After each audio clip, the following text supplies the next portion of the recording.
With Americans in retreat tonight seeking isolation in the face of the coronavirus, the federal government is taking new steps forward to fight the pandemic. The president today declaring a state of emergency, freeing billions of dollars for the effort and announcing a plan to accelerate testing. But worry and uncertainty are driving an unprecedented drawdown of life as we knew it only a few weeks ago. Our team is tackling multiple angles, and Miguel Almaguer leads our coverage. The Rose Garden.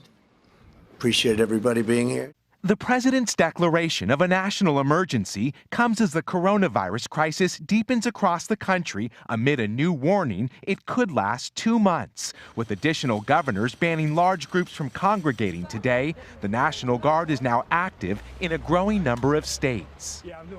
Today, scenes like this are playing out in so-called hot zones, where the coronavirus has taken a foothold in local communities. New York State now has more than 400 confirmed cases. In New Rochelle, a 1-mile containment zone is leaving many on edge.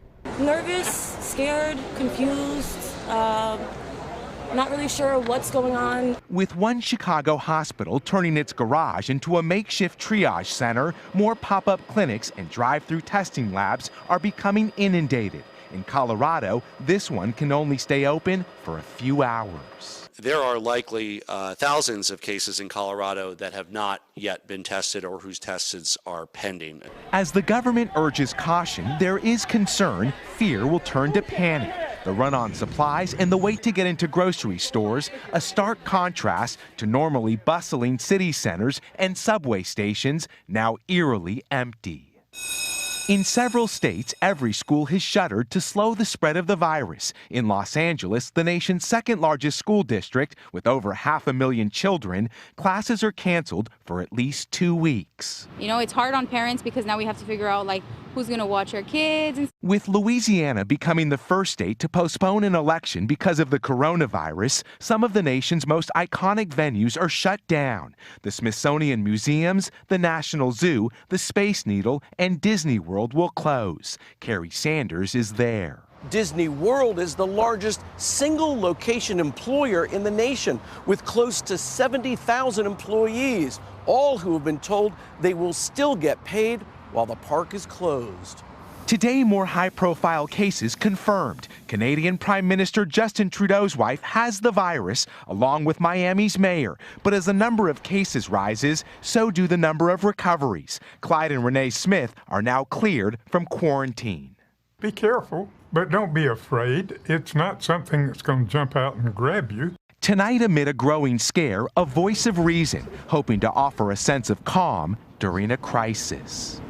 Tonight, the president says at his urging, several major cruise lines have agreed to suspend outbound service from the United States for the next 30 days, what could be another mitigating factor in helping control the spread of the coronavirus. Lester? All right, Miguel Almaguer, thank you. And as President Trump declared that national state of emergency, Wall Street rallied on the news, the Dow gaining almost 2,000 points, erasing most of yesterday's historic loss. Kristen Welker now with more on the president's new plans. Tonight, a show of force from the Rose Garden as President Trump, flanked by major CEOs and his task force, announced a national emergency. I am officially declaring a national emergency. Two very big words. The action I am taking will open up access to up to $50 billion. The president saying he will also urge states to set up emergency operation centers, call on hospitals to enact emergency preparedness plans, partner with private companies to increase testing abilities, and set up drive-through test sites. The goal is for individuals to be able to drive up and be swabbed without having to leave your car. The markets rebounded after suffering their worst day Thursday since 1987. But the president has come under harsh criticism for failing to act quickly enough, with reports of test kit shortages all across the country, something his own top doctor, Anthony Fauci, said was a failing this week. It is a failing. I mean, let's admit it. President Trump responding when pressed by NBC News. You take responsibility for that, and when can you guarantee that every single American who needs a test will be able to have a test? No, I don't take responsibility at all, because we were given a set of circumstances, and we were given rules, regulations, and specifications from a different time. wasn't meant for this kind of an event with the kind of numbers that we're talking about. This will start very quickly, and we'll have the ability to do in the millions over a very, very quick period of time. The event was not without mixed messaging. The president shook hands with a few of the business leaders, despite CDC guidance to avoid that. And at times, he seemed to downplay the urgency. 5 million within a month, I doubt we'll need anywhere near that. And just last week, Mr. Trump was pictured standing next to a Brazilian official who was visiting Mar-a-Lago, who later tested positive for coronavirus. Are you being selfish by not getting tested? Well, I didn't say I wasn't going to be tested. Are you going to be? Most likely, yeah. Most When do likely. you think Not for that'll that happen? reason, but because I think I will do it anyway. Will you let us know fairly the soon. results? We're working on that. We're working out a schedule. Now, NBC News has confirmed a second person who visited Mar-a-Lago last weekend has tested positive. So far, no response from the White House, but Mr. Trump said today he has no symptoms. Also tonight, House Democrats say they have reached a deal with the White House for more funding for those impacted. Lester. All right, Kristen, thank you. And as you mentioned, the president called on every hospital in the country to activate emergency plans, but some experts warn the system may not be ready. Here's Tom Costello. On the front lines of a pandemic that promises to only get worse, America's hospitals are already straining. In hard-hit Washington state, Providence Regional Medical Center Everett has seen double-digit cases of coronavirus. The medical director worries about what's coming. What do we do if we have a limited number of ventilators and more patients than ventilators available? What do we do if we have more patients than beds available? Nationwide, the U.S. has just 46,000 ICU beds, but a report suggests at least 200,000 people could need ICU care, perhaps many more. Hospitals have 160,000 respirators on hand, but a pandemic like 1918 could require more than 742,000. Already, hospitals are reporting shortages of masks and protective clothing. The country's EMS system is also bracing for a surge in coronavirus calls. There are 21,000 EMS systems in the country. 60% of their calls are basic first aid. But when a patient is struggling to breathe, it becomes a priority. The dispatcher is telling us that this patient does have a cough and does have a fever. Every Montgomery County, Maryland fire unit now carries an infectious disease bag with masks and face shields. The department is still waiting on 5,000 professional N95 masks it ordered in January. To conserve, firefighters were today told they should use the same mask all shift. Take them off, place them in a paper bag, reuse them for the next person during their shift. In Korea and Italy, the military has been called in to disinfect homes and check cars.